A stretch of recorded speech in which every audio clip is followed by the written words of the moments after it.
इस वक्त की बड़ी खबर आ रही है ईरान से, जहां तेहरान पर इसराइल ने आखिरकार हमला कर दिया है। जी हां, आपको बता दें कि बहुत बड़ी स्ट्राइक की गई है।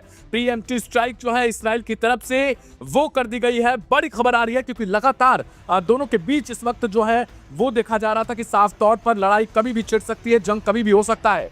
लेकिन अब जो बड़ी खबर निकल कर आ रही है तेहरान से, इसराइल ने प्रीएम्प्टिव स्ट्राइक किया है। इसकी जानकारी इसराइल के रक्षा मंत्री की तरफ से दे दी गई है। बहुत बड़े पैमाने पर यह बताया जा रहा है कि जो हमला किया गया है तेहरान में, धुएं के गुबार उठते हुए साफ तौर पर दिखाई दिए हैं।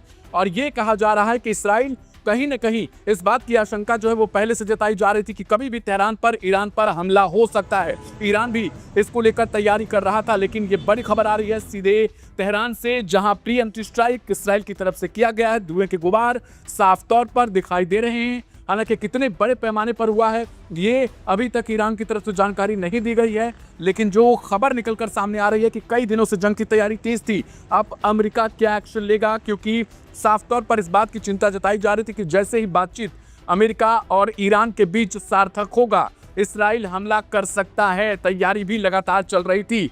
इसराइल के बेन गुरियन हो या फिर यहाँ तक कि कल की डेट में ही लाइव हिंदुस्तान ने भी बताई थी इस खबर को, हमने जानकारी दी थी कि किस तरीके से जो अमेरिका का जंगी बेड़ा है वो पहुंच चुका था USS Gerald R Ford Israel के कोस्ट पर। और अब जो खबर है वो ये है कि बहुत बड़े पैमाने पर जंग छिड़ने के आसार हो चुके हैं। ईरान की तरफ से जवाबी कार्रवाई आखिरकार किस तरीके से हो सकती है, तो ये तेहरान पर प्रीएम्प्टिव स्ट्राइक जो है वो इसराइल की तरफ से कर दी गई है। अब सवाल ये है, क्योंकि जो खामेनी साहब हैं ईरान के सुप्रीम लीडर, उनकी तरफ से भी ये कहा गया था कि अगर किसी भी तरीके से गलती की गई तो ईरान बहुत बड़ी जवाबी कार्रवाई करेगा। ईरान भी पहले से तैयार है। इस बात को लेकर कहा जा रहा है कि ईरान पहले से तैयार बैठा हुआ है। इस बार उसने अपनी हजारों की संख्या में मिसाइलों को इसराइल और यहां तक कि अमेरिका के बेसिस के साइड यानी उनकी तरफ इशारा करते हुए तैनात कर दिया है। लेकिन अब इसराइल जिस तरीके से हमला कर चुका है, उसके बाद अब जो है वो बड़े पैमाने पर जंग छिड़ने के आसार बताए जा रहे हैं, क्योंकि अमेरिका अब उसके एयर बेसिस पर या उसके जो मिलिट्री बेसिस हैं उन पर किस तरीके से ईरान हमला करेगा जो मिडिल ईस्ट में मौजूद हैं।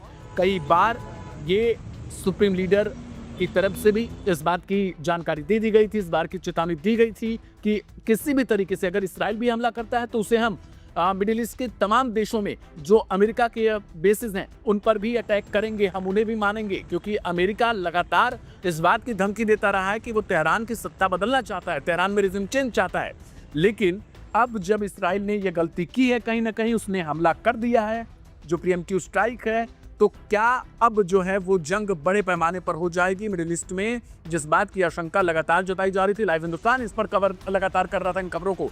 तो अब सवाल ये है कि कितने बड़े पैमाने पर यह जंग छिड़ने जा रही है।